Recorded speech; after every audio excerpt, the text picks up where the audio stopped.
As far as foundation mathematics is concerned, it is one of the most important part of JEE preparation, especially for those students who thinks that their fundamentals are not up to the mark. So the 4-part video series will take care of all the fundamentals and basics of mathematics that will give you enough confidence to go. Foundation maths में जो सबसे basic और starting portion है वो है understanding of numbers. So number system जब तक समझ में नहीं आएगा तब तक फाउंडेशन स्ट्रांग हो ही नहीं सकता। मैंने आपसे बोल दिया ट्विन प्राइम नंबर क्या होते हैं, को प्राइम नंबर क्या होते हैं, कंपोजिट नंबर क्या होते हैं, आपको उनकी डेफिनेशन ही नहीं पता तो आप क्वेश्चन के स्टार्टिंग में ही अनकंफर्टेबल फील करना स्टार्ट कर दोगे। So let us understand number system. Number system में सबसे पहला नंबर है, सेट ऑफ नंबर है, वो natural number. It is denoted by capital N.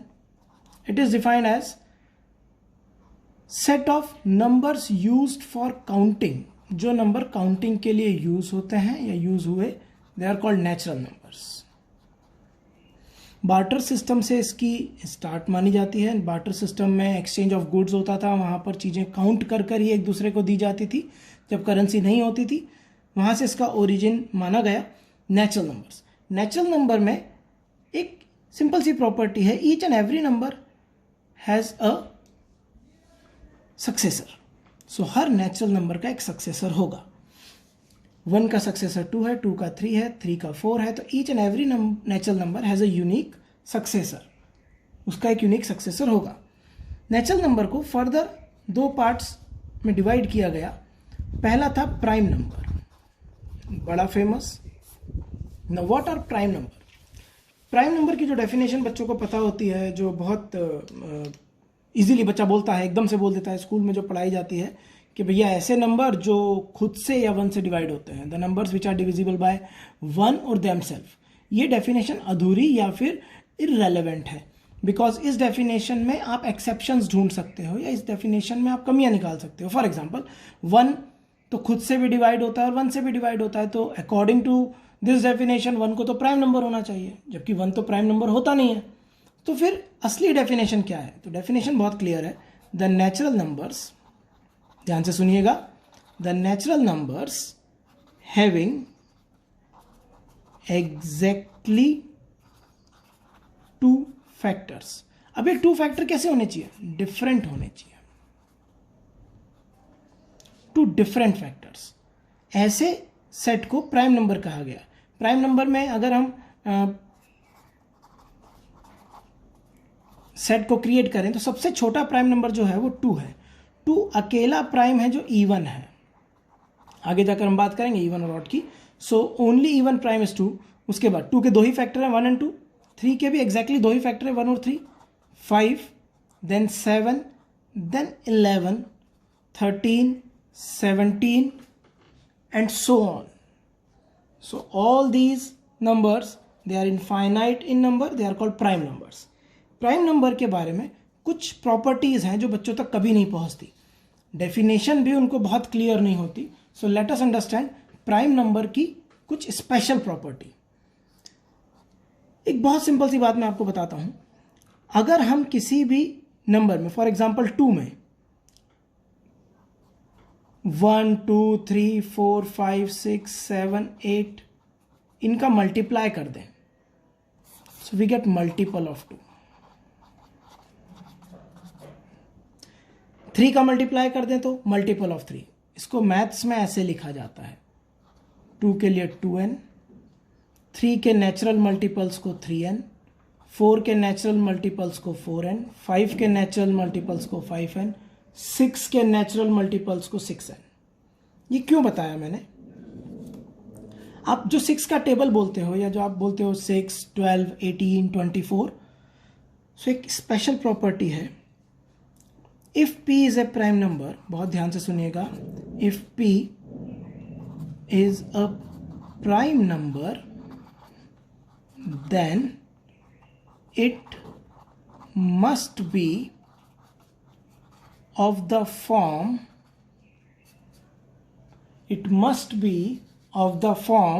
6n +1 और 6n-1। मतलब अगर कोई प्राइम नंबर p है तो वो जरूर से इन दोनों में से किसी एक फॉर्म का होगा, प्रोवाइडेड p किससे बड़ा होना चाहिए, 3 से।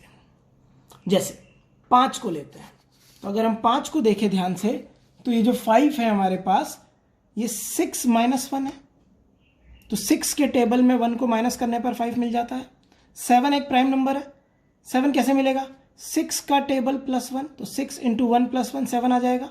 अगला 11 है, 6 × 2 = 12, 6 × 2 = 12 -1 11 आ जाएगा। 13 कैसे आएगा, 13 6 × 2 + 1 13 आ गया। 17 कैसे आएगा, 6 × 3 -1।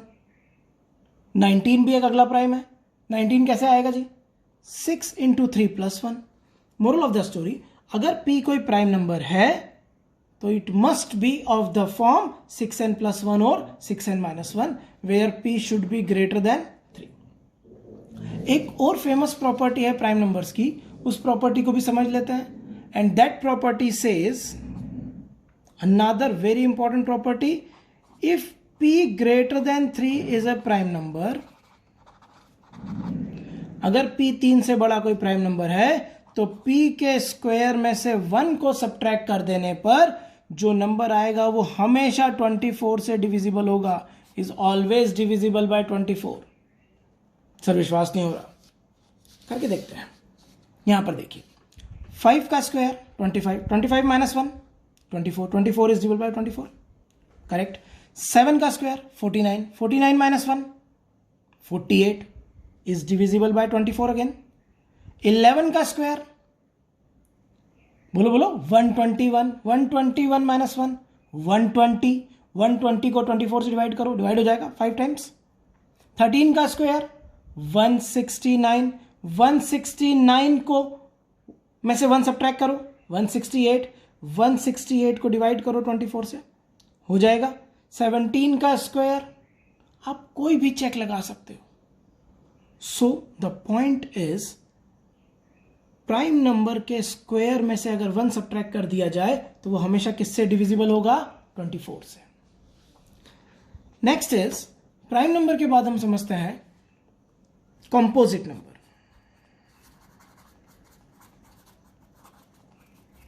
प्राइम नंबर के लिए कोई सिंबल नहीं बना बच्चों, सो जब भी क्वेश्चन आएगा तो वो लिख के देंगे, प्रॉपर स्पेलिंग लिख कर देंगे आपको, वर्ड लिख कर देंगे प्राइम नंबर।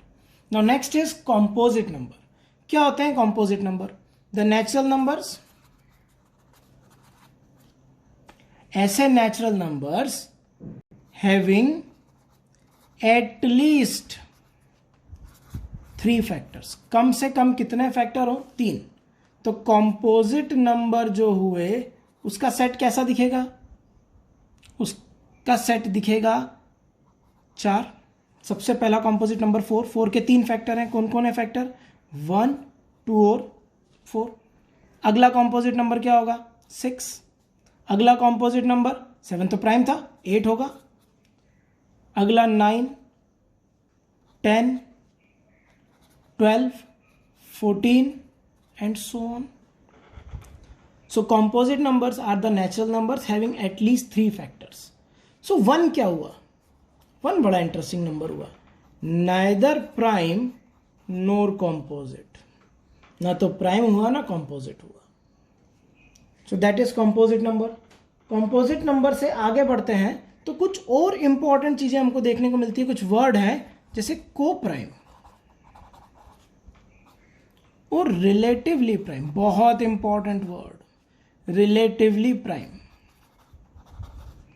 ये बहुत जरूरी है समझना। अगर आपको ये समझ में नहीं आया तो आप भूल जाइए कि आपको होल नंबर समझ में आने वाले हैं, क्योंकि रैशनल नंबर समझ में आने वाले हैं, बिकॉज रैशनल नंबर की परिभाषा में ये वर्ड यूज होने वाला है। सो सबसे पहले इसको समझते हैं, व्हाट आर को प्राइम नंबर्स। को प्राइम नंबर क्या है, अगर ए और बी 2 नेचुरल नंबर्स हैं, कैसे नंबर हैं, natural number, in natural numbers का एचसीएफ हाईएस्ट कॉमन फैक्टर लिया जाए, क्या लिया जाए, HCF हाईएस्ट कॉमन फैक्टर, दो नेचुरल नंबर्स का HCF लेने पर अगर 1 आ जाए तो वो दोनों नंबर मैथ्स में क्या कहलाते हैं? को प्राइम और रिलेटिवली प्राइम। एग्जाम्पल देखते हैं। 1 के साथ तो कोई भी नंबर लिख दो, HCF लेने पर 1 ही आएगा। तो 1,2 का सेट बना लो, 1,3 का सेट बना लो, 1,5 का सेट बना लो, 1,4 बना लो। 1 तो सबके साथ ही को प्राइम है। 2 किसके साथ को प्राइम है? 2 3 के साथ है, और 2 4 के साथ नहीं हो सकता, क्योंकि 2 और 4 का HCF लेंगे तो क्या आ जाएगा जी? 2 और 4 का HCF लेने पर it comes out to be 2, highest common factor. So 2 और 4 नहीं हो सकता, बट 2 और 5 होंगे, 2 और 7 होगा। सो अगर दो नेचुरल नंबर का हाईएस्ट कॉमन फैक्टर 1 आ जाए, देन दे आर कॉल्ड को प्राइम और relatively prime numbers. Next is twin prime numbers. Twin prime numbers क्या होते हैं? ट्विन प्राइम नंबर, कुछ बच्चों ने तो ये वर्ड ही नहीं सुना होगा, नाम ही नहीं सुना होगा। मैथमेटिक्स का अपना एक नॉमेनक्लेचर है, अपनी एक लैंग्वेज है। जब तक आप एक एक पर्टिकुलर डेफिनेशन या वर्ड को नहीं पहचान के जाओगे, एग्जामिनेशन में बड़ी दिक्कत हो सकती है। आप क्वेश्चन सॉल्व तो तब करोगे ना जब क्वेश्चन समझ में आएगा, लैंग्वेज समझ में आएगी। सो ट्विन प्राइम नंबर्स क्या होते हैं? If you understand twin prime numbers then it's simple. Twin prime number, अगर दो प्राइम नंबर्स के बीच का डिफरेंस 2 यूनिट है, if difference of 2 prime numbers is 2 unit, then they will be called twin prime number. So they will be called twin prime number. Example दीजिए sir, 3 और 5, और example हो जाए 5 और 7। 3 एग्जाम्पल अपने मन में सोचिए जल्दी से, फिर मैं बोलूंगा और चेक कीजिएगा कि वो आपने सोचा या नहीं सोचा। डन। 11 और 13 दोनों प्राइम होना जरूरी है, और दोनों का डिफरेंस कितना यूनिट? 2 यूनिट। 11 और 13, वेरी गुड। अगला 17 और 19, शाबाश, दोनों प्राइम है। एक और 29 और 31, so they are twin prime. Difference of 2 prime number is of 2 unit, then they will be called twin prime numbers. अभी तक हम लोगों ने क्या क्या पढ़ लिया? हमने नेचुरल नंबर समझा, नेचुरल नंबर के टाइप देखे हमने, नेचुरल नंबर के हमने टाइप्स में प्राइम नंबर देखा, कॉम्पोजिट नंबर देखा, को प्राइम, प्राइम के ही वेराइटी को प्राइम वर्ड का यूज हुआ, ट्विन प्राइम। सो अभी तक हम लोगों ने यहां तक समझा। Now next is whole number. Indo Arabic system से एक नंबर आया called whole numbers. Whole numbers क्या थे? बेसिकली नेचुरल नंबर सेट में अगर एक एक्स्ट्रा नंबर इंक्लूड कर दिया जाए and that is 0, then that set of numbers is called whole number. So whole number is nothing, 0 included among with all natural numbers. whole number के बाद हमें मिले integers. What are integers? So अगर integer की बात करें so whole number लिख दिए जाए और इसमें जो नेचुरल पार्ट है उन सब के आगे नेगेटिव साइन लगा दिया जाए. And this system या this set of numbers is called integer, denoted by z. काम की बात, set of integer is denoted by z. ये i से भी डिनोट होता है. अब इंटीजर्स में फर्दर फिर बाइफर्केशन हुआ. पहला आया इवन इंटीजर,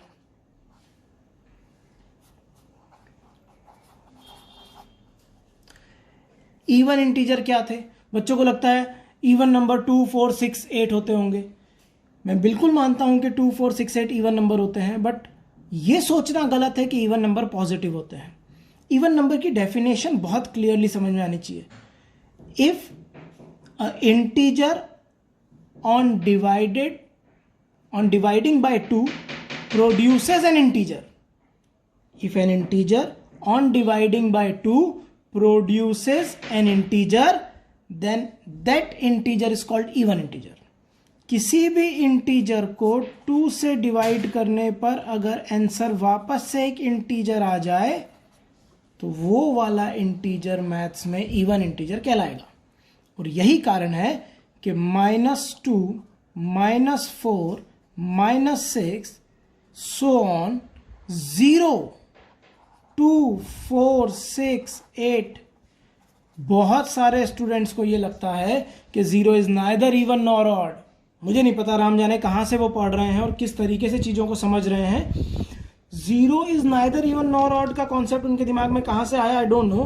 बट मैं तो इतना जानता हूं कि जो इस परिभाषा को फॉलो करेगा वो इवन इंटीजर कहलाएगा। और 0 को 2 से डिवाइड करने पर 0 आता है, जो कि एक इंटीजर है। तो किसी भी इंटीजर को 2 से डिवाइड करने पर अगर इंटीजर आ जाए, then that integer is called even integer. So 0 automatically even integer हो गया। इवन इंटीजर्स के लिए कोई सिंबल नहीं है, रादर एक रिप्रेजेंटेशन है 2n, जहां पर n belongs to some integer. तो इंटीग्रल मल्टीपल ऑफ 2 क्या बोलते हैं इसको? Integral multiple of 2। तो this is the notation for even numbers. Next is odd numbers.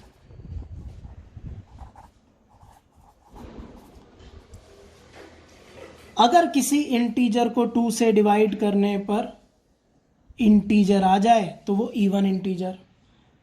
अगर किसी इंटीजर को 2 से डिवाइड करने पर इंटीजर ना आए, रिमेनिंग सेट बचा हुआ, they will be called odd integers और odd numbers. -5, -3, -1, 1, 3, 5 and so. Odd number को अगर आप ध्यान से देखो तो ये इवन नंबर में या तो 1 जोड़ने पर मिलेंगे या इवन नंबर में 1 सब्ट्रैक्ट करने पर मिलेंगे। सो ऑड नंबर को अगर ध्यान से देखा जाए तो वो या तो इवन नंबर में 1 ऐड करने पर या 1 माइनस करने पर। तो ऑड नंबर के लिए हमारे पास 2 रिप्रेजेंटेशन आ गए, 2n+1 और 2n-1। ऑड नंबर को रिप्रेजेंट या इवन नंबर को रिप्रेजेंट किसी सिंगल अल्फाबेट से नहीं किया जाता, वो मैथमेटिकली रिप्रेजेंट होते हैं। 2n is even integers and 2n+1 or 2n-1 is odd integers where n belongs to some integer. ये ऑड नंबर हो गए, इवन इंटीजर हो गए, ऑड इंटीजर हो गए।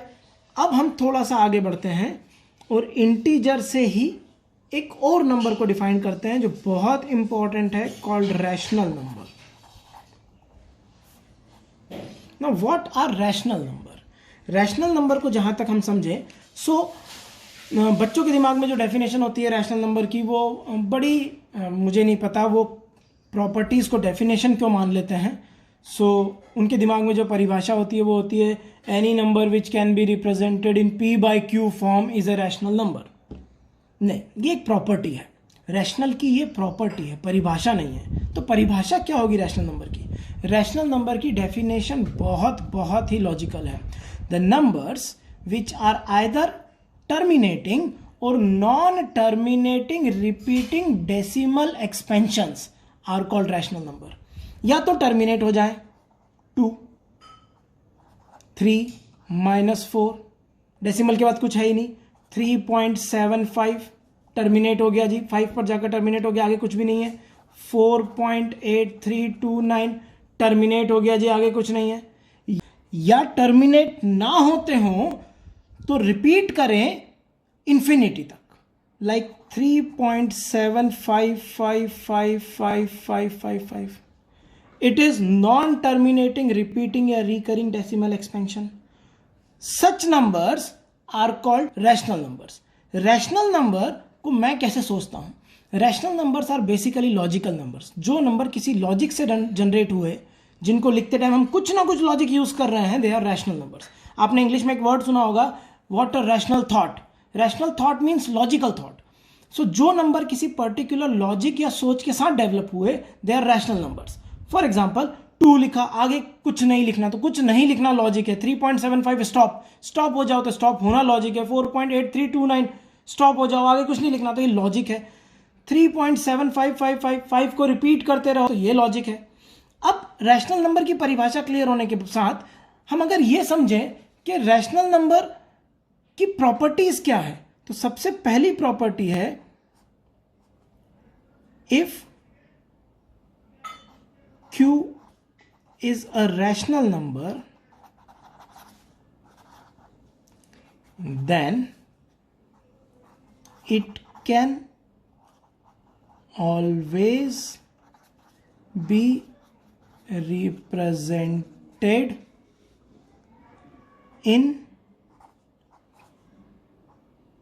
P by Q form, comma P और Q इंटीजर होंगे and P comma Q are को प्राइम। याद है को प्राइम, जिनका SCF क्या हो, 1 हो। रैशनल नंबर्स का जो सिंबल है मैथ्स में वो Q है, capital Q।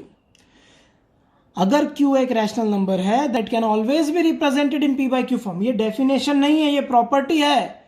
2 P by Q form में नहीं लिखा, अपॉन 1 नहीं लिख के दिखाया हमने, फिर भी रैशनल है। 3.75 P बाई Q फॉर्म में नहीं लिखा, फिर भी रैशनल है।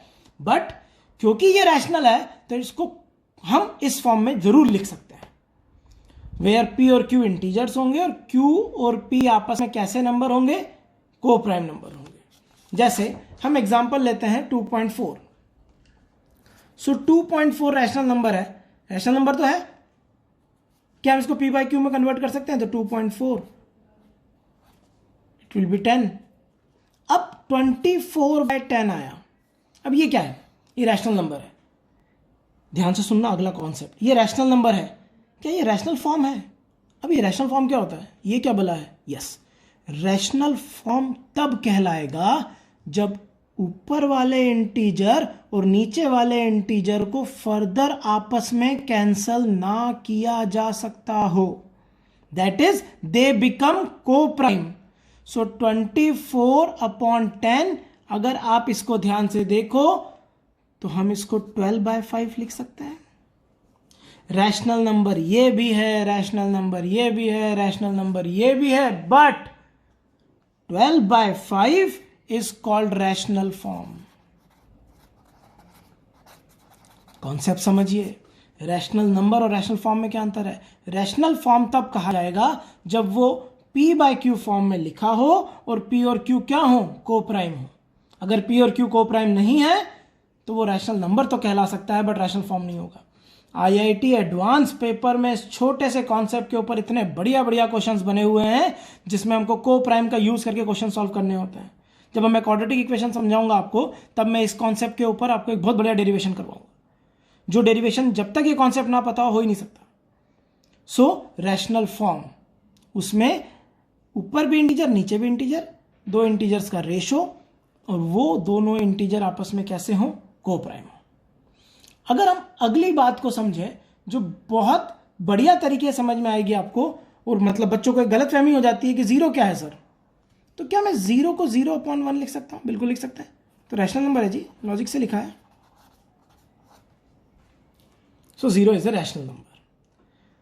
नाउ रैशनल नंबर के बारे में हमने अभी जो समझा वो ये है कि the numbers which are either terminating, और अगर टर्मिनेट होने का मन नहीं हो रहा, उनका इन्फिनिटी तक कंटिन्यू चलने का मन हो रहा है, then they should be non terminating, repeating और रिकरिंग डेसिमल एक्सपेंशन, उस फॉर्म के होने चाहिए। अगर कोई नंबर रैशनल नंबर है तो उसको मैं हमेशा किस फॉर्म में लिख सकता हूं?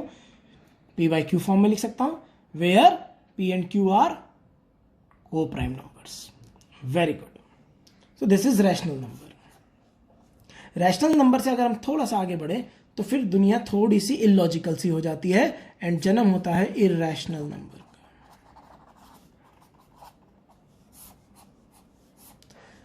ऐसे नंबर जिनके लॉजिक को हम सर्च नहीं कर पाए, या उनका वो नंबर तो है, प्रेजेंट है, बट उनके लिखते टाइम कोई वैलिड लॉजिक काम नहीं कर रहा है।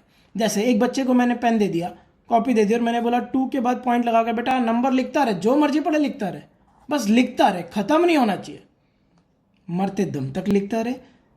जब अंत समय आए तो अपने बच्चे से बोल देना बेटा अब तू शुरू हो जा, वो फिर उसके बच्चे से बोल देगा और ये कयामत तक चलता रहेगा।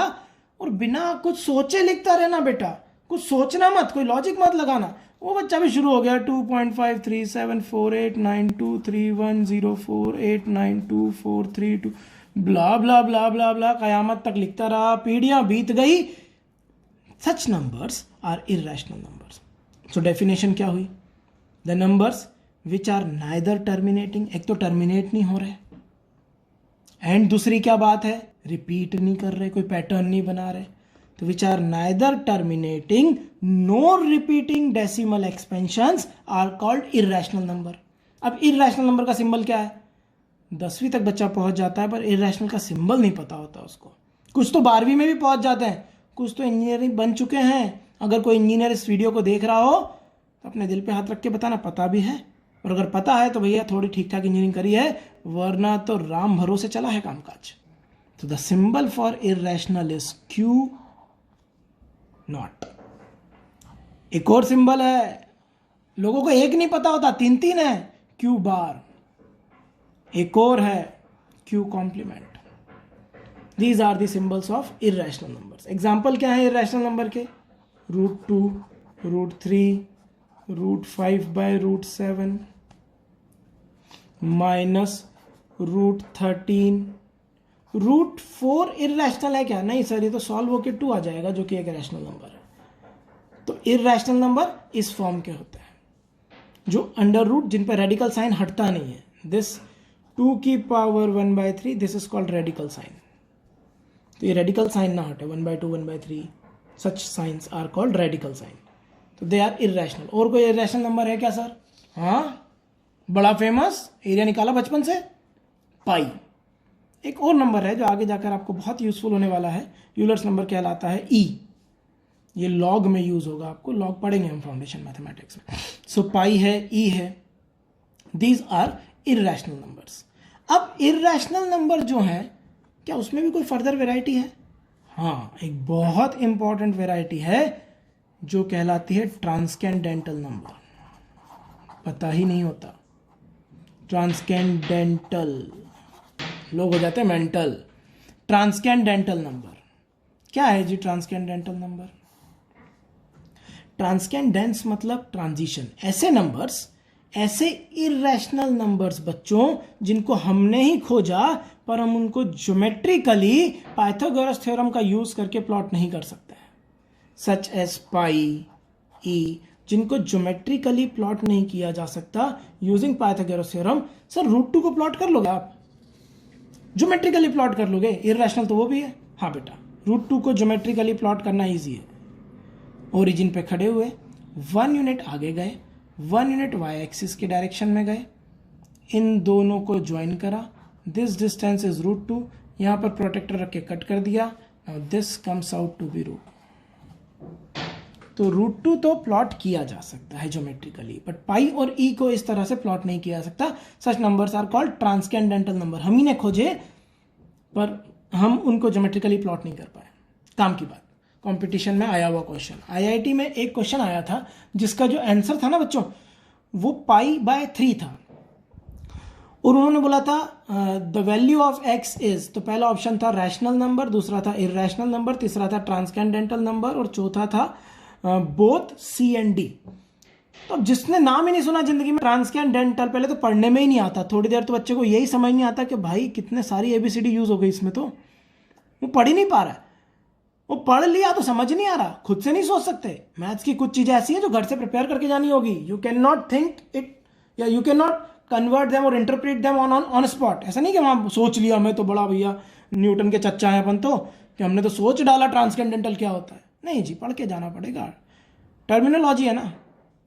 सो उस क्वेश्चन का आंसर था डी ऑप्शन, इर्रेशनल भी है और ट्रांसकेंडेंटल भी है। अब रैशनल और इर्रेशनल को कनेक्ट करती हुई कुछ बहुत काम की बातें जो प्रॉब्लम सॉल्विंग में यूज होने वाली है। सबसे पहली बात क्या है जी? तो वो है rational number plus minus rational number will be a rational number. अब कुछ बहुत सारी बातें बताऊंगा, जितना मैंने अभी तक पढ़ाया आपको नंबर सिस्टम में, उन सबको कनेक्ट करती हुई कुछ बातें बताता हूं मैं। तो rational plus minus rational will be a rational. और बताइए sir, rational into rational will be a rational। Rational upon rational, क्या बोलते हो, रैशनल होगा? बहुत काम की बात, अगर Q2 0 नहीं है तो रैशनल होगा। और अगर ये बात कोई नहीं बोल रहा है तो बोल देना नथिंग कैन बी सेड, कुछ बोल नहीं सकते जी। अगर Q2 के बारे में कुछ बताने को तैयार नहीं ना अगला, फिर नहीं बोल सकते आप कि Q1 by Q2 rational upon rational हमेशा रैशनल होगा, ऐसा नहीं है। यहाँ से मैं आप लोगों को एक क्लोजर प्रॉपर्टी पढ़ाऊंगा, बहुत बढ़िया लॉ है वो, क्लोजर लॉ आने वाला है, ध्यान रखना। अगला क्या है जी? सो रैशनल इनटू इररैशनल क्या होगा, क्या सोचते हो?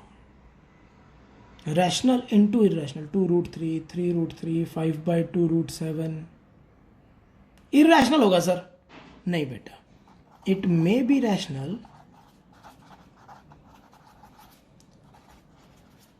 मे बी इररैशनल। क्यों सर? अरे अपना बच्चा 0 है ना, सबको, हम तो डूबे सनम तुमको भी ले डूबे। 0 इंटू √2, 0 0 इंटू √3, 0 0 इंटू √5, 0 0 रैशनल है, आगे rational answer. So rational into irrational, may be rational, may be irrational. बच के रहना 0 से, खतरनाक आदमी है। रैशनल प्लस माइनस इररैशनल, किसी रैशनल में इररैशनल को ऐड या सब्ट्रैक्ट कर दो, बढ़िया बात। Always irrational, always irrational. तो rational plus minus irrational will always be irrational. Rational upon irrational क्या होगा sir? May be, may be rational, may be irrational.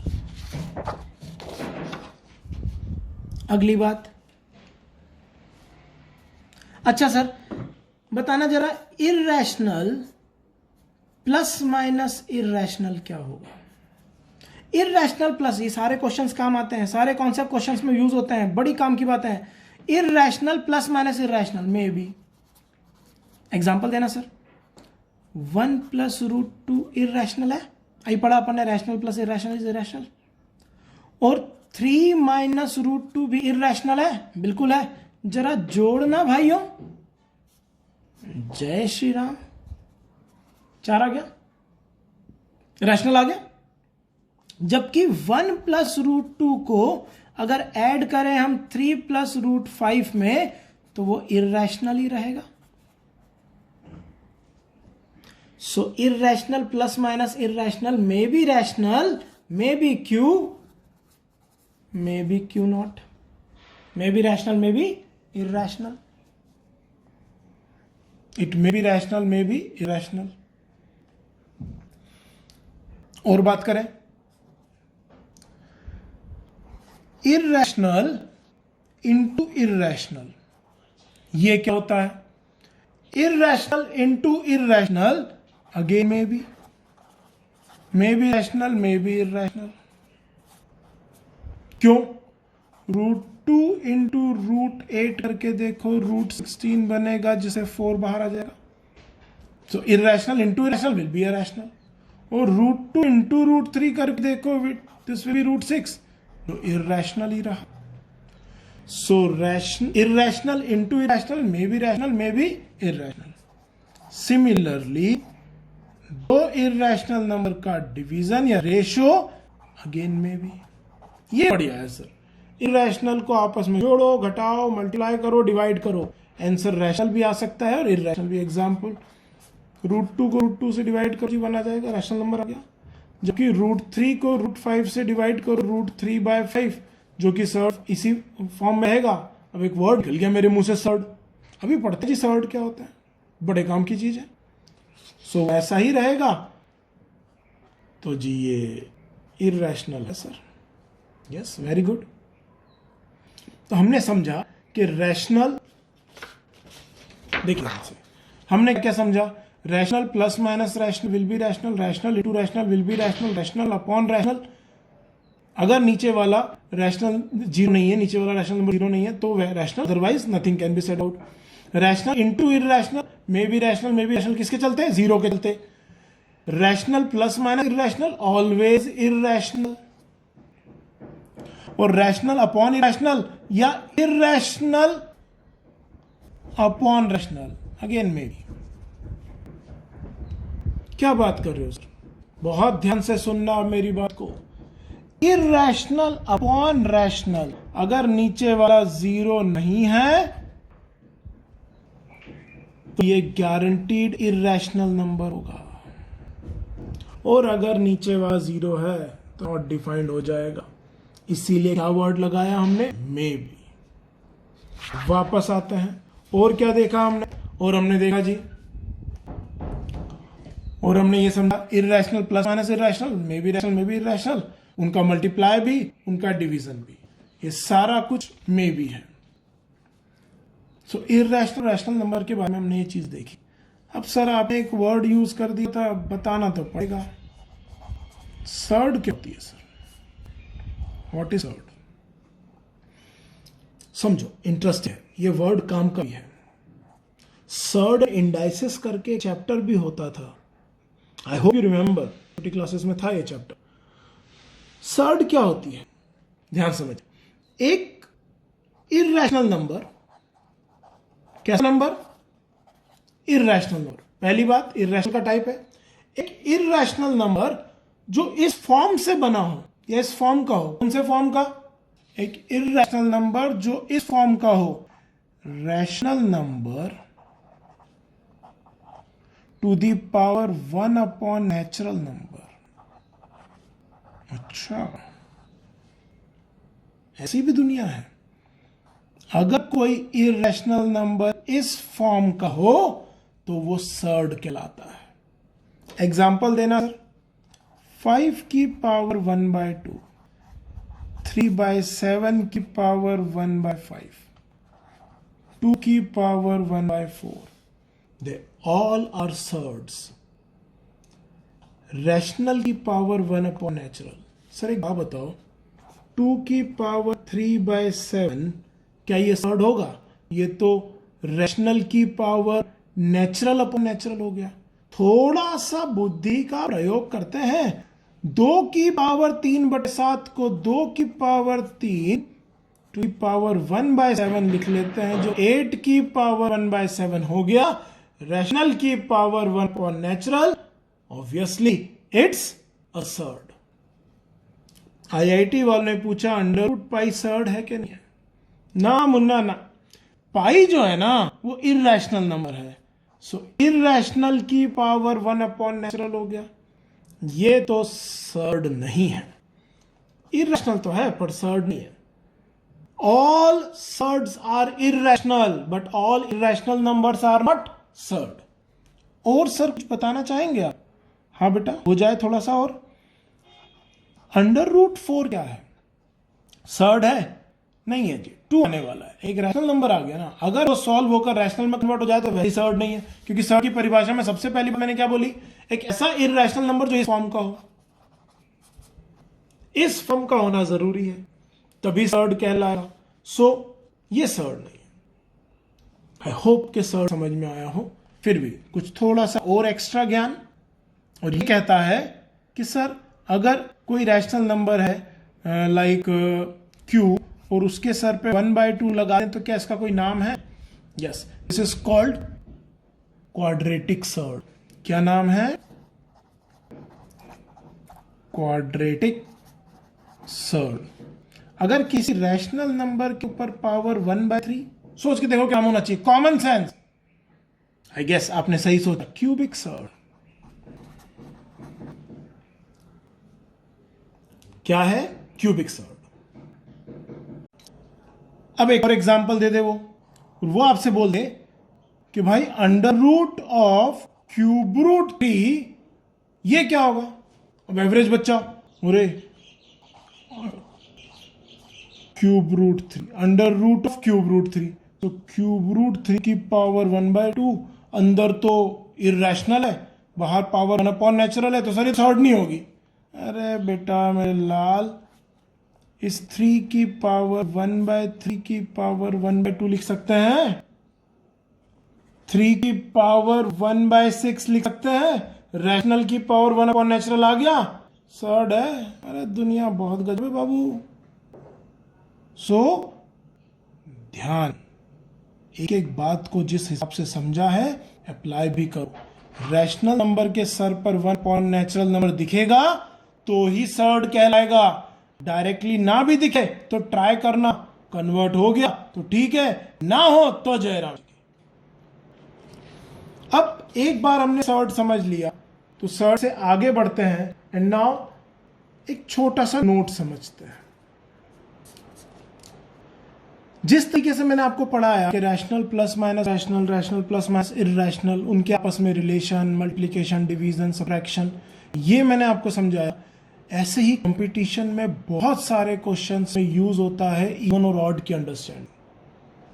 सो मैं एब्रीविएशन बना रहा हूं, E for even number, O for odd number. ये O zero समझ लेना, अपनापन महसूस मत कर लेना। Odd number, even number. अब पहली बात है, इवन प्लस माइनस इवन क्या होता है sir? So it is even. दो इवन नंबर है, उनको जोड़ो या घटाओ इवन ही आएगा।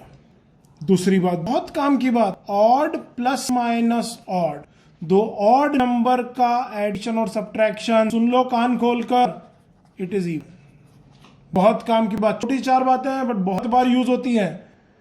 Even plus minus odd, even में ऑड को जोड़ा, दो में जरा 3 को जोड़ के देखा कभी, 5 आ जाता है, और जरा 4 में 7 को जोड़ना 11 आ जाता है, हर बार ऑड आ रहा है। Yes, so even plus minus odd is, it is odd. Odd plus minus odd is even, even plus minus odd is odd. ध्यान रखने वाली बात है सारी। Even plus minus even is, sir और बताओ, इवन इंटू ऑड, ये बहुत खतरनाक आदमी है। It will make everything even. 2 into 3 6, 25 10। Even into odd is always even. Even into even क्या होगा गुरुजी? ये भी इवन। ऑड इंटू ऑड क्या होगा? It is odd. So even plus minus even is even, even into even is even, even plus minus odd is odd, odd plus minus odd is even, odd into odd is odd. Divide हम वैसे भी नहीं करेंगे क्योंकि divide करने पर rational number आ जाता है। इवन ऑड के बारे में हम बात नहीं करते, तो एडिशन और सब्ट्रैक्शन की बातें करनी थी, मल्टीप्लाई बात करनी थी। सो this is the thing. Now अब आता है मदर सेट। इतना सब कुछ पढ़ने के बाद then there comes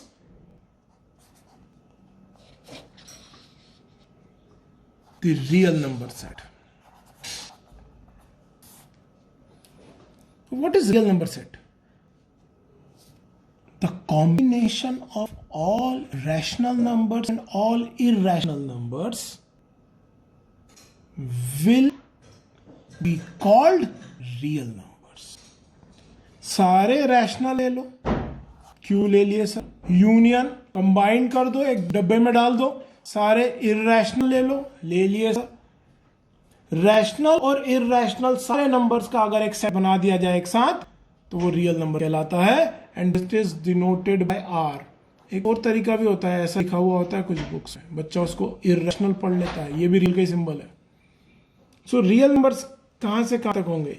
minus infinity से लेकर इन्फिनिटी तक के सारे नंबर, सारे नेगेटिव नंबर्स, सारे पॉजिटिव नंबर्स और zero, obviously they are real numbers. Real numbers have got 3 properties, पता नहीं होती बच्चों को। पहली, it's called completeness property. Completeness property,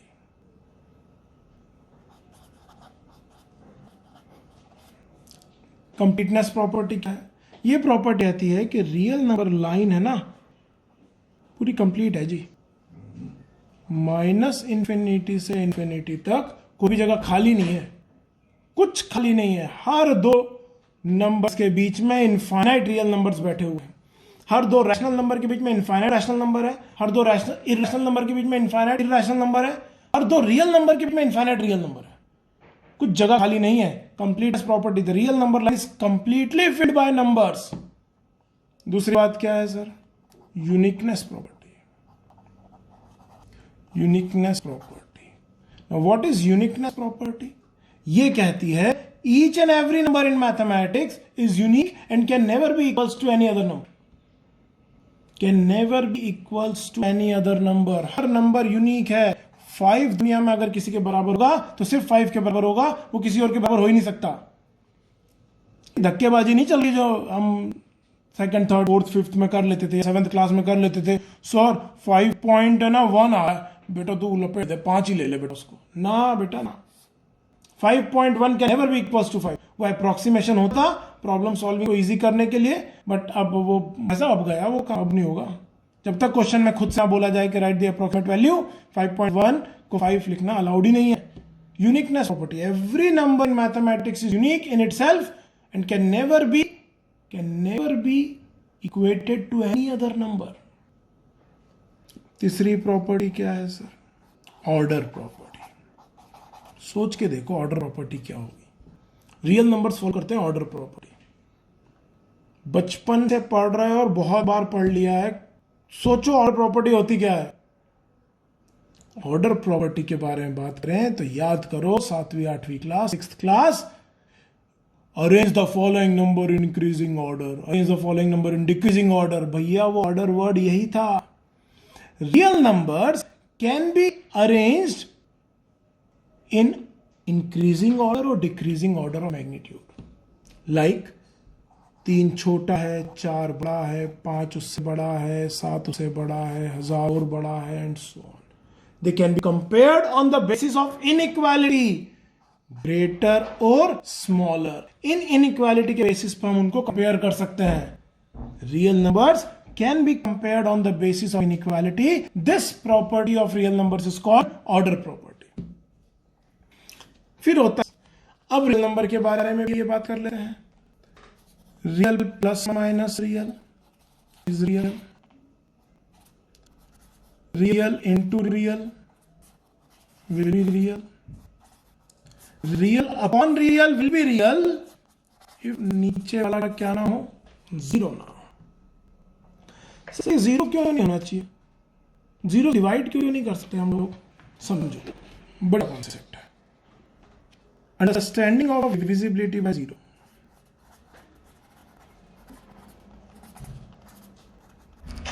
Divisibility zero. Maths क्या है? Zero does not follow divisibility law. Divisibility law. Zero does not follow divisibility law. क्यों नहीं करता सर? ऐसा क्यों बोलते हैं कि any number upon zero is not defined? कुछ टीचर्स को इन्फिनिटी बोल देते हैं, गलत है। उनको कॉन्सेप्ट ऑफ इन्फिनिटी क्लियर नहीं होगा शायद। 5 upon zero is not infinity. Zero भी 3 प्रकार के होते हैं। 3 type of zero are there in mathematics. समझते हैं, interesting concept. So zero does not follow divisibility law. 5 upon zero not defined क्या होता है? सर हमें तो ये लगता था कि नॉट डिफाइंड और इन्फिनिटी एक ही चीज होती होगी। नहीं बेटा, infinity is a concept which is very defined. A quantity greater than our greatest imagination is infinite. Infinity भी बहुत प्रकार के होते हैं, छोटा इन्फिनिटी, बड़ा इन्फिनिटी, और बड़ा इन्फिनिटी, और बड़ा इन्फिनिटी। क्या बात कर रहे हो सर? इन्फिनिटी भी अलग अलग होते हैं, अलग अलग साइज के होते हैं। Yes, infinities are of different size. For example, मैंने एक चीज बोला जो कश्मीर में बैठी हुई थी, मैंने बोला एक काम कर यार, तू कन्याकुमारी चली जा। चीटी बोलेगी पागल हो गया, चलो इन्फिनिटी भेज रहे। कश्मीर से कन्याकुमारी चीटी के लिए इनफाइनाइट डिस्टेंस है, वो ट्रेवल नहीं कर सकती।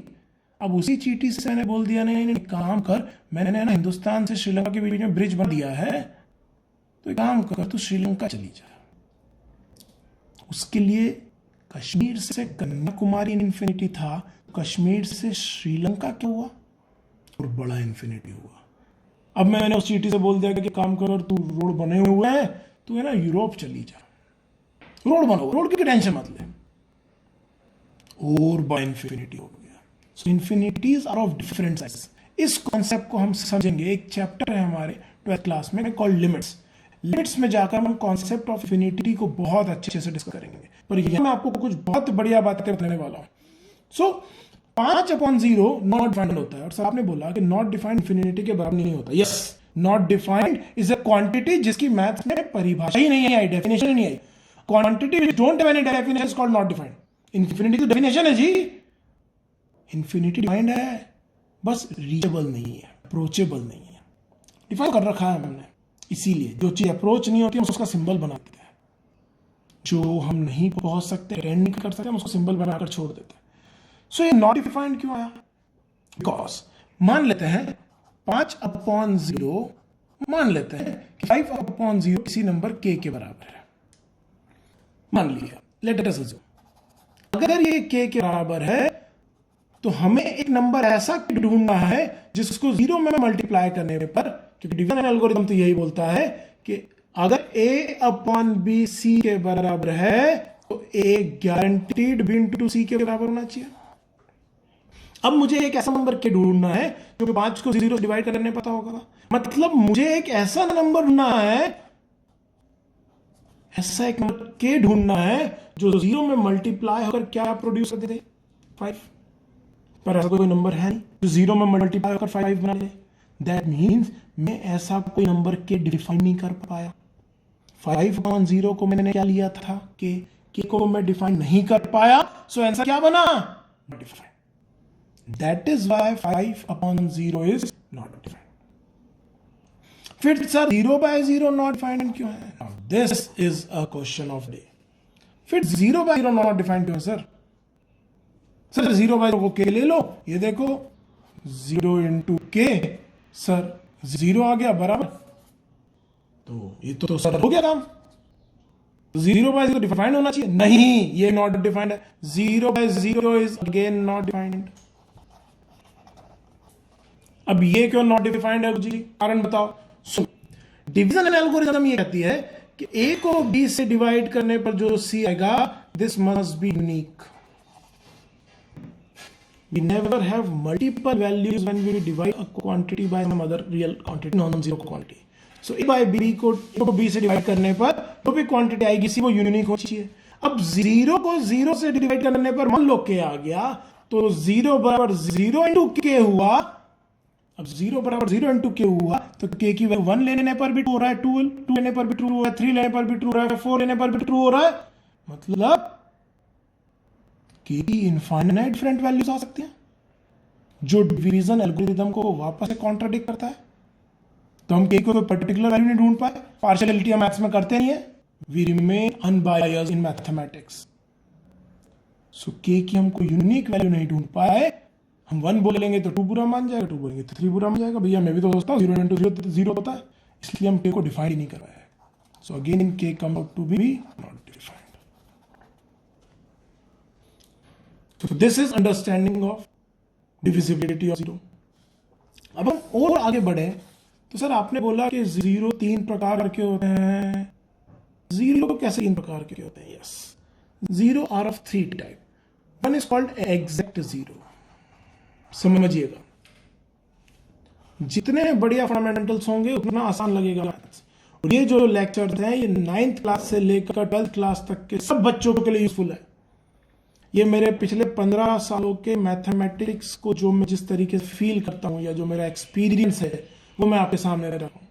सो एक होता है जीरो, जो जीरो होता है, जो जीरो होता है। एक होता है माइनस 0.000000000000000000000 और अंत में कभी 1 लग रहा होगा। सच zero are called zero negative and noted by zero के सर पे माइनस का sign. This is called approaching zero from negative side। और ऐसा ही इसका भाई होता होगा 0.00000 कयामत तक लिखते रहो जीरो, जब तक सांस चल रही है तुम्हारी अंत में लिख देना। दिस इज कॉल्ड जीरो के सर पे positive, approaching zero from positive side.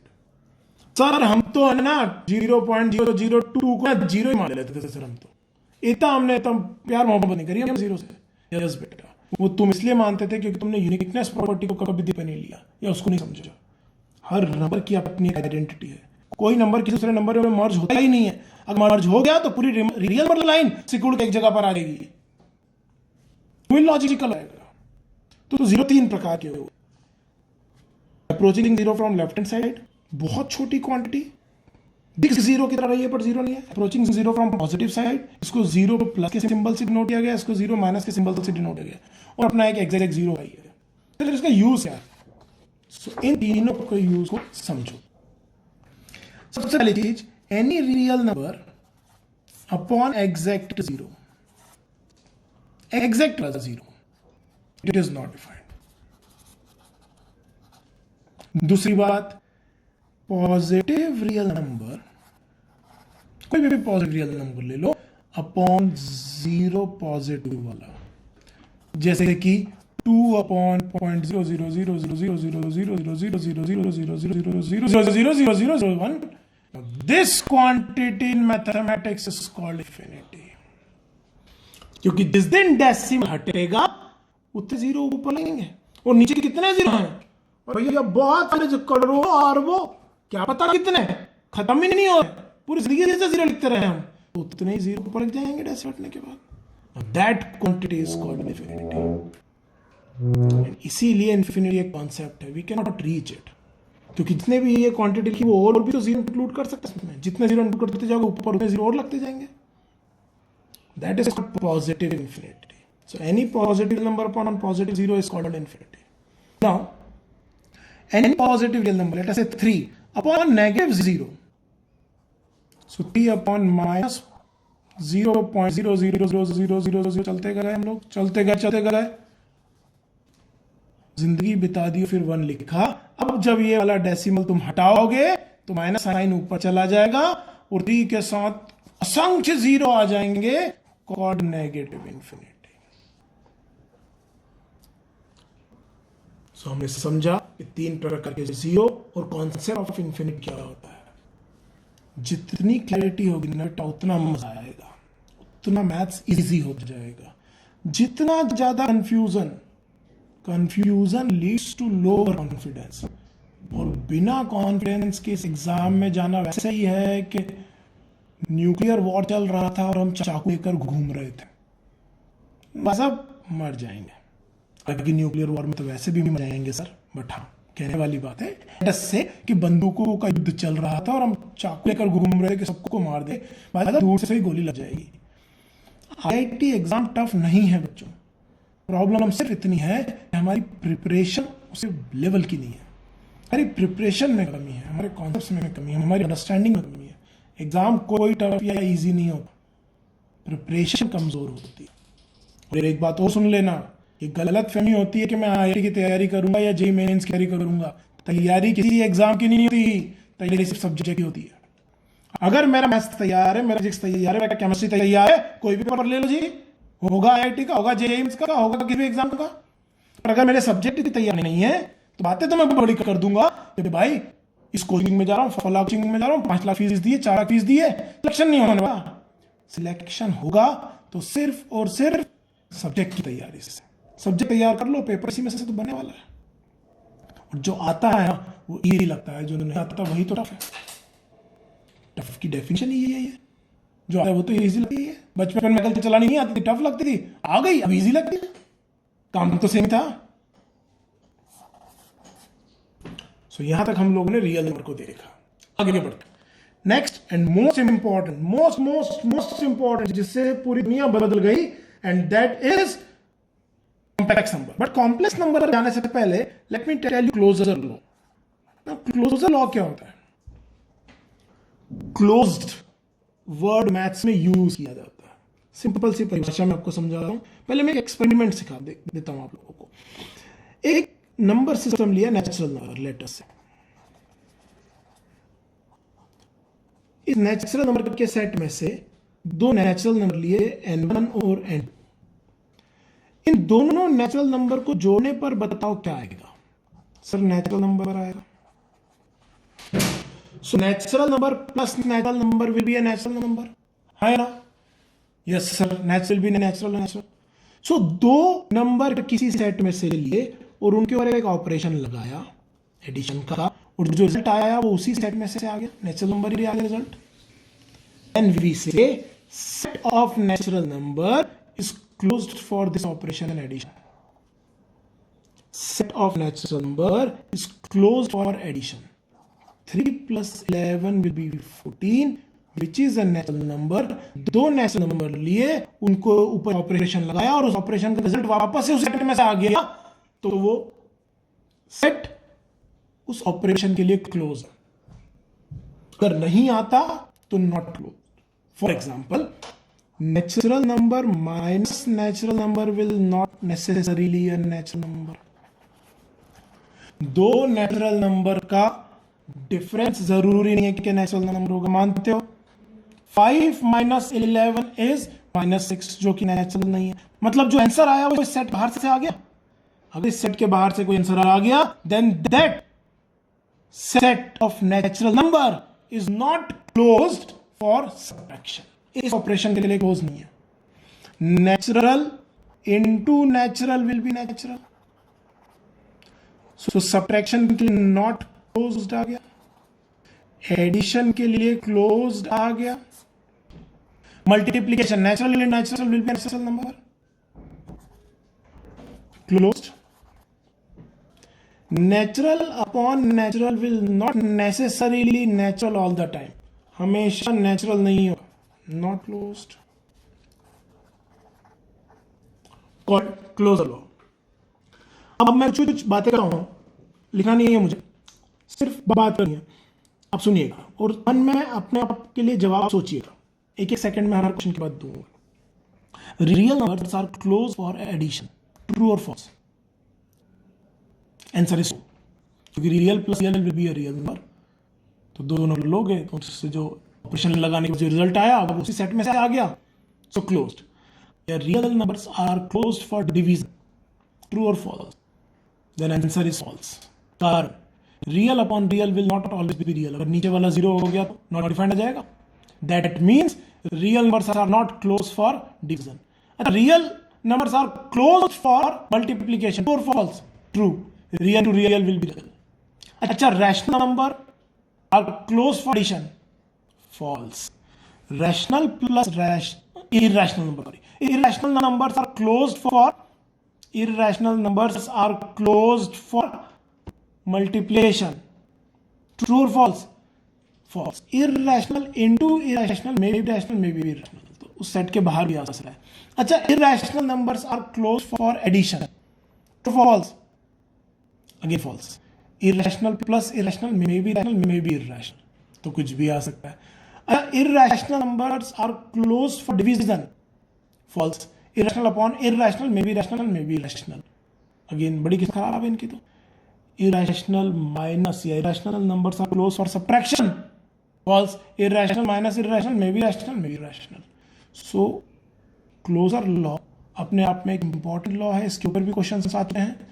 आपको एक ऑपरेशन दे देगा और पूछेगा ये सेट इस ऑपरेशन के लिए क्लोज है या नहीं। आधे बच्चों को समझ नहीं आता क्लोज्ड क्या है, so that is closure law. So closure law समझने के बाद अब फाइनली हम लोग पढ़ते हैं लास्ट टाइप ऑफ नंबर्स पे, and this is the most important number called complex number. ये इतना इंपॉर्टेंट है कि इसके ऊपर पूरा एक चैप्टर है मैथमेटिक्स में। यहाँ सिर्फ हम उसको बेसिक्स को एनालाइज करेंगे, सो दैट जब हम ये चैप्टर पढ़ें तो हम बिल्कुल अनजान बनकर ना पहुंचे उस चैप्टर तक। तो फाउंडेशन मैथ्स में मैं हर चैप्टर के बेसिक कॉन्सेप्ट को डिस्कस कर दूंगा, जो हमें उस चैप्टर के बारे में बेसिक आइडिया दे देंगे। कॉम्प्लेक्स नंबर क्या है? यूलर नाम के एक मैथमेटिशियन थे, उन्होंने इस क्वाड्रेटिक इक्वेशन को सॉल्व करने का डिसाइड किया, पर दिक्कत ये थी कि किसी भी रियल नंबर का स्क्वायर करने पर वो रियल इंटू रियल होगा, और अगर वो नेगेटिव भी हुआ तो भी प्रोडक्ट पॉजिटिव हो जाएगा, और अगर वो 0 हुआ तो 0 आ जाएगा, और अगर वो नेगेटिव भी हुआ पॉजिटिव हुआ तो भी प्रोडक्ट पॉजिटिव आ जाएगा। मतलब हर सिचुएशन में आर का जो स्क्वायर होगा वो नॉन नेगेटिव आने वाला है। नॉन नेगेटिव को मैथ्स इस तरीके से लिखते हैं, so r square is always greater equal to 0, non negative quantity है। सो एक्स का स्क्वायर करने पर नॉन नेगेटिव आ जाएगा, उसमें अगर 1 ऐड करोगे तो वो 0 तो नहीं बन सकता, या इसको 0 बनाने के लिए -1 होना पड़ेगा, पर किसी का भी रियल नंबर का स्क्वायर नेगेटिव हो नहीं सकता। तो इस इक्वेशन का कोई भी रियल सॉल्यूशन तो था नहीं। यूलर ने ठान लिया कि इसको तो सॉल्व करना ही है, देन उसको इस तरीके से लिख दिया गया x square equals to -1 and then he write x equals to plus minus under root -1। दुनिया बदलने वाली, अभी तक संसार में सबसे बड़ा जो नंबर सिस्टम होता था रियल नंबर सिस्टम होता था, और इस प्रपोजिशन के बाद सब कुछ चेंज होने वाला था। So x equals to plus minus under root -1। अब x plus minus under root -1 आ गया, जिसको लिखा अपने आप में ही इलॉजिकल सा लगता है लोगों को। यूलर ने कहा कि ये मेरे इमेजिनेशन से आया है, इसलिए इमेजिनरी नंबर है, और किसी के इमेजिनेशन पर कोई रोक नहीं था, तो ये इमेजिनरी नंबर हो गया। अगर ये इमेजिनरी नंबर था तो यूलर ने क्या कहा, 9th alphabet of Greek alphabetical system, Greek alphabetical system के 9th अल्फाबेट को लिया जो आयोटा होता था, उससे इसको नोट कर दिया। कुछ लोग ये भी कहते हैं कि 9 जो था वो यूलर का लकी नंबर हुआ करता था, तो उसने 9th अल्फाबेट को यूज किया। So iota comes out to under root -1। This was the first imaginary number. इसके बाद कोई इमेजिनरी नंबर नहीं खोजा गया आज तक। जो भी इमेजिनरी नंबर बने वो इसी की मदद से बने, आयोटा के अलावा और कोई इमेजिनरी नंबर नहीं है। ये अकेला ऐसा नंबर है पूरे मैथ्स में जिसका स्क्वायर करने पर नेगेटिव क्वांटिटी आती है। अगर किसी और का स्क्वायर करने पर नेगेटिव आएगा तो उसके पीछे भी कारण यही आयोटा ही रहेगा, जरूर उसके अंदर आयोटा बैठा होगा, तभी स्क्वायर करने पर नेगेटिव आ सकता है, वरना किसी भी नंबर का स्क्वायर करने पर you will never get negative quantity. So iota square equals -1, iota is this. अब हमने आयोटा की पावर 3 कर दी। आयोटा की power 3 is iota square into iota. Iota square -1 हो गया, so that comes out to be minus iota. Then हमने iota की पावर 4 करा, that is iota square into iota square, it is -1 into -1, 1 आ गया। सो आयोटा की power 4 1 हो गया। अब आयोटा की पावर 4 1 आ जाने के बाद आयोटा की पावर 5 सोची गई, तो वो आयोटा की पावर 4 इंटू आयोटा हुआ, that again comes out to be iota. Euler को लगा कि यार ये तो बढ़िया चीज है, आयोटा तो पीरियोडिक हो गया, बार बार अपनी वैल्यू रिपीट कर रहा है। एंड उसने आयोटा की सारी पावर्स बताई। आयोटा की पावर 6 आयोटा स्क्वायर में कन्वर्ट हो जाएगा, क्योंकि आयोटा की पावर 4 इंटू आयोटा स्क्वायर लिख लूंगा मैं। आयोटा की पावर स्क्वायर -1 होता था। आयोटा की पावर 7 आयोटा की पावर 4 इंटू आयोटा की पावर 3 लिख लिया जाएगा, जो कि आयोटा क्यूब के बराबर है, और आयोटा क्यूब माइनस आयोटा के बराबर है। ऐसे करके आयोटा की सारी पावर्स इजीली निकाली जा सकी।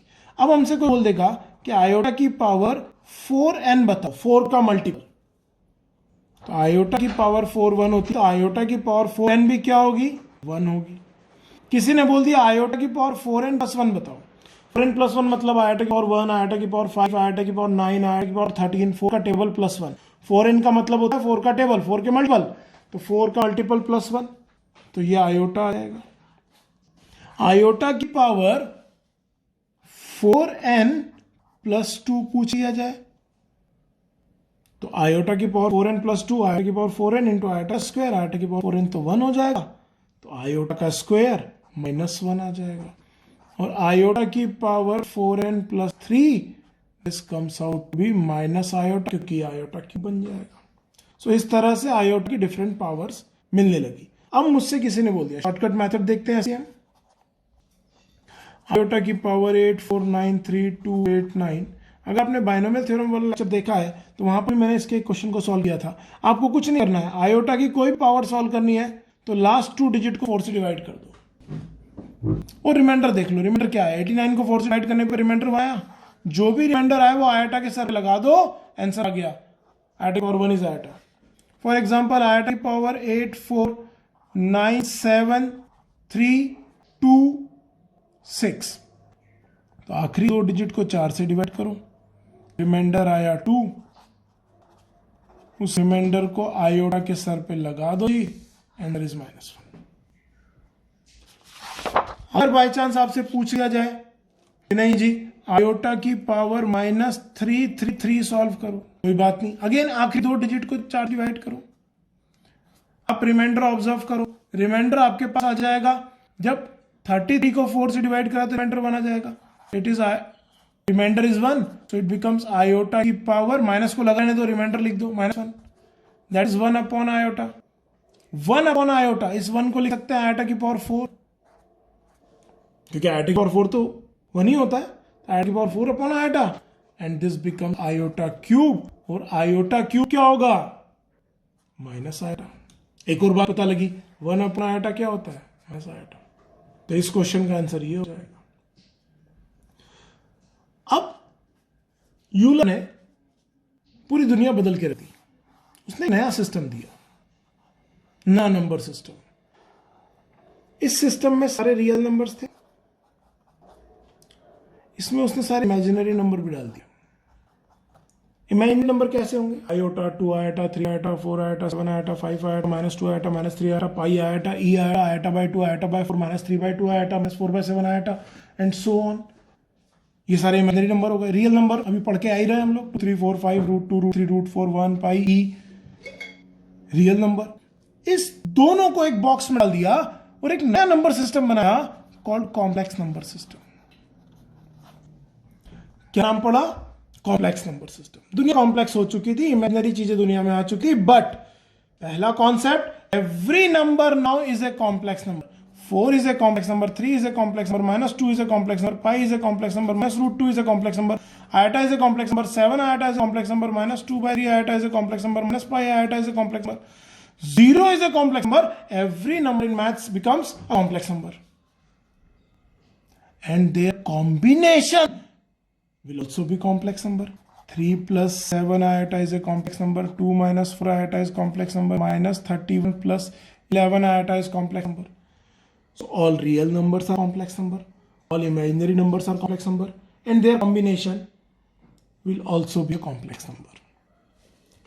तो यूलर ने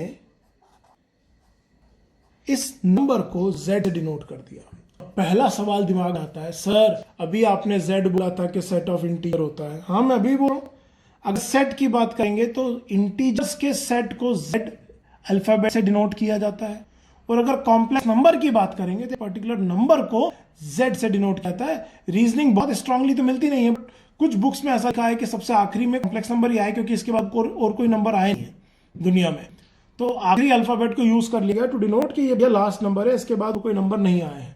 the final set of mathematics as far as number are concern is complex number, तो z से डिनोट कर दिया जाता है। तो z इज equal to a plus iota b is complex form of any number। ये जो कॉम्प्लेक्स फॉर्म है इसमें a और b कैसे नंबर है? Real number. आयोटा क्या है जी? Imaginary number. अब यहां से z को रिकॉग्नाइज कैसे किया जाए, तो रिकॉग्नाइजेशन ऑफ z देखते हैं। यहां कुछ कॉन्सेप्ट्स दिए गए। बिफोर गोइंग फर्दर मैं आपको एक अजीब बात बता रहा हूं, चलो बाद में ही बताऊंगा, माफ किया। नाउ z को पहचाने कैसे, तो z क्या होगा ये डिसाइड करेंगे a और b। पहली बात, अगर a 0 हो जाए, a क्या हो जाए? 0। ये a है क्या? यूलर ने इसका नाम रख दिया real part of z, real part. ये b क्या है? Imaginary part of z। So a is real part, b is imaginary part. Iota b imaginary part नहीं है, जो आयोटा के साथ मल्टीप्लाइड है वो इमेजिनरी पार्ट है। फॉर एग्जाम्पल 3 + 7 आयोटा के अंदर रियल पार्ट 3 है और 7 इमेजिनरी पार्ट है।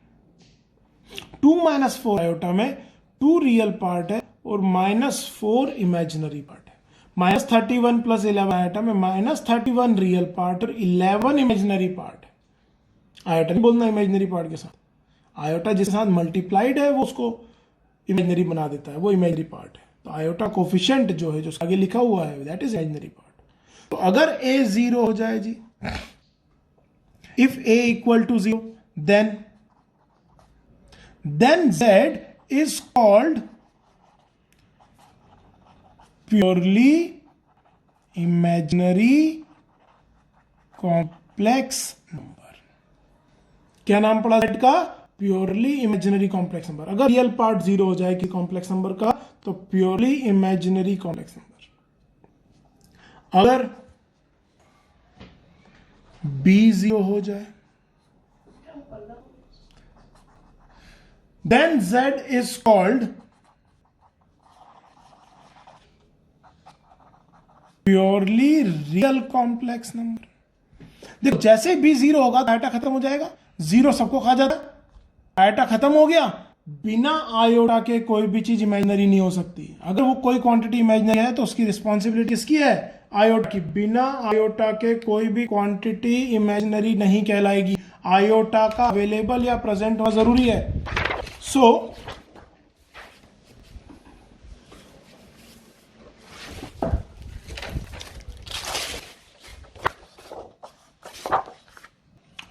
आयोटा का प्रेजेंट होना जरूरी है. Now B equals to zero होने पर Z is called purely real complex number. अगर B जीरो ना हो, देन A के बारे में नहीं बताया. A जीरो हो भी सकता है, नहीं भी. A के बारे में कुछ नहीं बताया.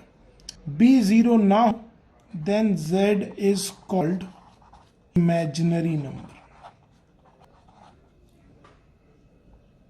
B जीरो नहीं होगा तो आयोटा अवेलेबल होगा. आयोटा अवेलेबल होगा तो quantity is called imaginary number. बहुत सारे बच्चों को ये कॉन्सेप्ट क्लियर नहीं होता कि प्योरली रियल क्या है, प्योरली इमेजिनरी क्या है, इमेजिनरी क्या है. इमेजिनरी नंबर कहलाने के लिए आयोटा का प्रेजेंट होना जरूरी है. प्योरली इमेजिनरी कहलाने के लिए रियल पार्ट का जीरो होना जरूरी है. B के बारे में कुछ नहीं बताया. यहां पर B जीरो हो भी सकता है और नहीं भी. कुछ नहीं पता B के बारे में. बस इतना पता है कि A जीरो है. जैसे रियल पार्ट जीरो होगा, complex number is called purely imaginary. जैसे इमेजिनरी पार्ट जीरो होगा, complex number is called purely real. और अगर B जीरो नहीं होता है, then complex number is called imaginary. Imaginary number या imaginary complex number. Bad word. अब बात बताता हूं जो मैं बता रहा था. In mathematics zero is the only number which is, देखिएगा गजब का कॉन्सेप्ट, पता ही नहीं लोगों को, which is purely imaginary but not imaginary. Purely imaginary तो है जी, बट इमेजिनरी नहीं है. क्योंकि इमेजिनरी होने के लिए आयोटा का अवेलेबल होना जरूरी है. सर प्योरली इमेजिनरी कैसे हो गया? इस जीरो को आप लिख सकते हो, जीरो प्लस जीरो आयोटा. हाँ जी लिख सकते हैं. रियल पार्ट क्या है? जीरो. जिसका रियल पार्ट जीरो होता है क्या कहलाता है वो? Purely imaginary. क्योंकि यहाँ बी के बारे में तो बात ही नहीं करी. Has proved zero is purely imaginary but not imaginary. विचित्र किंतु सत्य. कॉम्प्लेक्स नंबर के बारे में अभी फाउंडेशन मैथ्स में हम सिर्फ इतना ही पढ़ेंगे. जो बाकी कॉन्सेप्ट्स हैं वो आगे जाकर. This completes the understanding of number system.